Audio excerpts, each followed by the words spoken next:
What's up? What's up, beautiful ladies?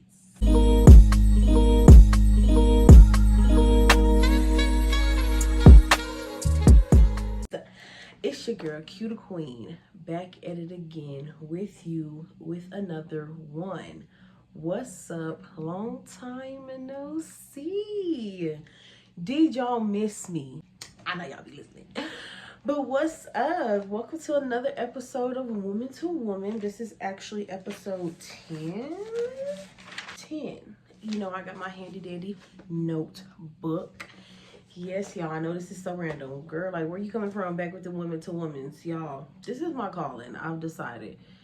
I've been put in a position to where I've realized that I be helping the wrong people. I help people who don't help me. I help people who don't put in half what I have given them. So I've decided I need to be here with you guys. People who are open to listening, who want to listen, who want to learn, who want to hear me, and who will respect me. And if you don't respect me, then why are you here? I feel like I owe y'all a little reason on why I stopped y'all. In the time that I started doing my Women to Women's, I was letting go of something, but then I let that something come back. So it kind of made me feel like I wasn't, my hair is coming on, y'all. But it kind of made me feel like I wasn't practicing what I was preaching. At that time of my life, I felt like I had no right. But now I realize, y'all, that I'm not perfect. So regardless of if I'm not practicing what I'm preaching, I'm not perfect. And one thing about me is I have resilience. So I have no choice but to continue on the path of practicing what I'm preaching. Even if it's for a moment, I'm not doing it. If that makes sense, y'all. But anyways, let's get straight to this episode. That's enough rumble, bumble, bumble. So in today's episode, by the title, you could tell what we're going to be talking about. Dealing with daddy issues. I feel like daddy issues, it runs deep. So a lot of this advice is only coming from my life, my experience. So this may not be advice that everyone needs to hear or could relate to. Here's a little background. I did not grow up with the best dad. I dealt with mental abuse. A lot of what I dealt with my dad gave me a horrible perception of myself. And I know it did because as I got older, I found myself dealing with similar situations that I was forced to deal with as a child. So now my adulthood, I'm in the same situations, but as an adult with someone that I chose. So that's how I started to realize, like, oh wow, I have daddy issues, you know? So here are a couple of things that I've written down. Number one, when you become old enough to take care of yourself, or if you are already old enough to take care of yourself, remove yourself from that toxic situation, because you were already forced to grow up in that environment. Why would you continue to put yourself in the same environment? One thing I know is you will not be able to grow there. And you will never be able to heal still living in a toxic situation that you are trying to heal from. Y'all, when I tell you I didn't know how much today I was gonna need to hear that. The fact that I wrote this a year ago, I didn't know I was gonna need to hear this today. So I'm gonna say it again. You will never be able to heal still living in the toxic situation you are trying to heal from. And the only reason why I've learned that was because I went through a rough patch in my life where I had to turn to my father for a living situation. So I had to turn back to my father and live with him. And while I was living with him, I started to realize, like, he is so triggering. Like, he literally triggered me so bad, and it made me realize that, dang, I haven't really healed from, you know, what I went through as a child. It made me see that if I haven't even healed from what I went through as a child, and here I am in my adulthood trying to become a better version of myself, a grown woman version, because this is when I was like really stepping into my womanhood. So I'm trying to turn into a grown woman version of myself. It really was hard to do that because he was so triggering, and it just brought up the old broke little kid me that I had to build back up, you know, to become the woman I was trying to become. And it made me realize, like, I'm not gonna be able to do that here. Like, there's no way I'm gonna be able to do this here when he triggers me so bad, when I'm trying to get away from that mindset that I was in, y'all. Because I literally, the mental abuse, a lot was a comments on my appearance and things like that. It was just a lot. It'd be too much to tell y'all right now. But I remember as a child, I had found some sticky notes in my closet, and they were heart-shaped sticky notes. They were pink. And our real life was on the internet, like how to feel pretty, how to be more confident. Like, a lot of people admire my confidence now, and a lot of people don't know the lengths I went to become this confident. And so I took a lot of those quotes I found on Google, like things you should say to yourself. Oh, I'm pretty, I love my smile, I smile more, I take care of myself, whatever. I wrote all those on the sticky notes, and I stuck them onto my mirror.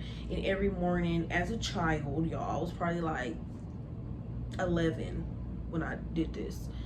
So 11, 12. So like as a child, I'm waking up every morning and I was reading those. And now today we call those affirmations. Now they're big in their affirmations. They were always affirmations, but now it's a big thing. Back then I didn't even know. I was just looking for a way to feel prettier about myself because I dealt with a lot of mental abuse.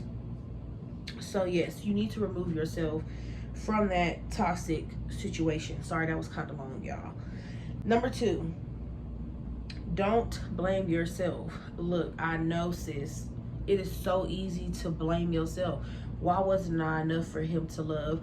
Why wasn't I enough for him to protect? Why wasn't I enough for him to take care of? Why wasn't I enough for him to be gentle to? You know, whatever your situation may be, if you have daddy issues, you do end up finding yourself questioning your worth. Why wasn't I enough? I mean, how could you not? You know, if this is the person that God gave them, like, God blessed this person with you, first of all, because you ain't asked to be here.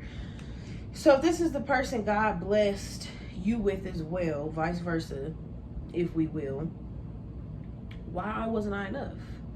Why didn't they love me like they were supposed to love me? Why didn't they care for me the way they were supposed to care for me? You have no choice but to question it, because that's all you know. And then once you get older and you start to see, oh, okay, there's more to be than what I got from my father. I see, you get to see other fathers and how they are. If you find yourself blaming yourself and it's always constantly putting you in this negative headspace, I do have a video that I made a while back at this point, y'all. Like I said, I wrote this back when I was making a video, so it was very relevant back then. Now it's older, but y'all, it's still a great video. It's called The Importance of Peace. I might actually re-record that video because it like, y'all went back and watched it myself. The importance of peace that I made in a word. I was like, wow, this woman is preaching. Who is this? It was me. But anyway, so yeah, that's a great video to go watch, The Importance of Peace, because I gave some great ways for you to release things that you're holding on to, and to help you stop blaming yourself. See yourself in a different light. Number 3, if you're dealing with daddy issues, listen. Don't go seeking any apologies. That's something I've learned in my short years of living, that people who are 40 plus, stuck in their ways, you got to know who you're dealing with. Now, if you're dealing with a parent who is open to listening to you, open to accepting that they messed up, and open to see themselves through your eyes and fix that, then I say embrace that relationship and hold on to it, because not every person has that when it comes to their parents. A lot of parents out here are in denial that they were bad parents. They will never admit to the things that they did put you through. They will never see no wrong in what they did, because maybe they went through that with their parents, and they didn't just don't think the way that you think. So don't go seeking any apologies, especially if they haven't already came to you after having a self, realization with themselves, and realizing, okay, I really wasn't a good parent. I need to go apologize to my children, you know, and they come to you with like, listen, I'm sorry. I wasn't there for you. If you don't get that, don't go seeking for it, because I promise y'all, like, and I can't speak for every parent, but if you are in a situation where you find yourself hoping and wishing your parent will just say sorry, and they don't, they say the exact opposite of what you're hoping and wishing, and then it starts an argument, and y'all are just going, and you get off the phone with them, and you're like, I shouldn't have called you in the first place, type of situation. Stop seeking an apology. If you're gonna want to deal with your parent despite the baggage and the hurt and the pain that you went through in your childhood, then you're gonna have to learn how to just suck it up if you're gonna want to still deal with your parent. You know, there's no point of still dealing with them and bashing them at the same time. It's just pointless, because then y'all just gonna always be in this negative space. Or even if you don't fool with your parent and you just see them every now and then, talk to them every now and then, just, you know, don't seek an apology. Seek an apology and the last point kind of like go side by side, but we'll get there. We're gonna go ahead and move on to number 4. If you're dealing with daddy issues. And I say this in every video because this is the most important thing to have in the whole world. Self-love. I had to start basically telling myself the opposite of what my dad would tell me. So an example was, you're worthy of love. So the opposite of that would be, you're not worthy of love. Is something I would hear. And I'm really just saying it very nicely because we're on YouTube, y'all. That's not how I heard it at all. But in the nicer version, you're not worthy of love is something I've heard. So I'll start telling myself, like, you're worthy of love. You're beautiful. You deserve respect. Oh, my bad, y'all. Well, y'all don't even know, but my bad. Okay, so number 5. Remember I said number 3 and number 5 do correlate. The stop seeking an apology, and number 5 for if you're dealing with daddy issues. Forgiveness.